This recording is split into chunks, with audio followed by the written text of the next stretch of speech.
அன்பான இதயங்களுக்கு என் இனிய வணக்கங்க. இப்போ நாம் பார்க்கறது கருங்கோழி, கருப்பு கோழி. நம்ம நாட்டுக்கோழிகள்லையே ரொம்ப அதிகம் மூலிகை வாய்ந்தது இந்த கருங்கோழி. இதில் அவ்வளோ நோய் எதிர்ப்பு சக்தி இருக்குதுங்க.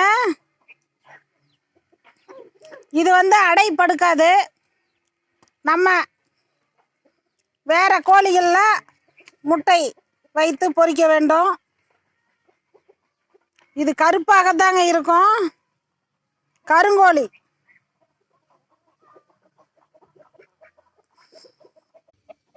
இந்த கோழிகளில் நோய் எதிர்ப்பு சக்தி நிறைய இருக்குது.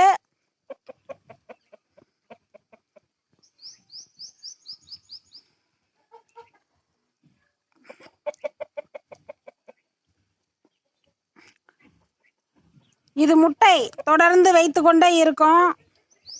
ஒரு 10 நாள் கேப் விடுங்க. அதன் பிறகு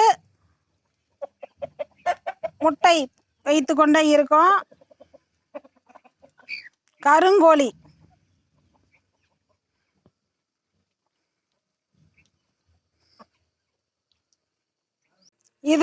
இது நாம நார்மலாக வளர்க்குற நாட்டுக்கோழிங்க.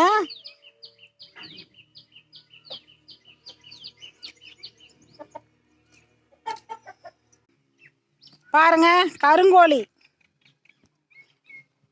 கருங்கோழி குஞ்சிகள்.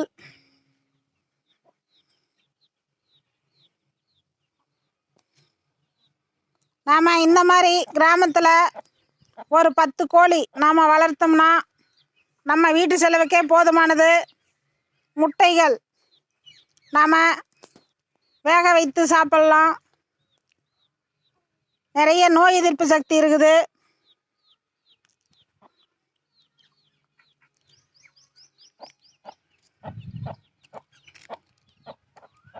பாருங்க, இப்போ வாத்து பார்ப்போம்.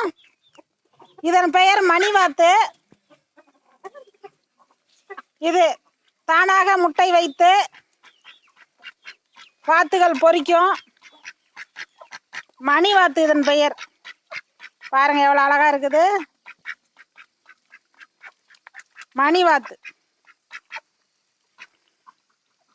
இதன் பேர் மணி வாத்துங்க.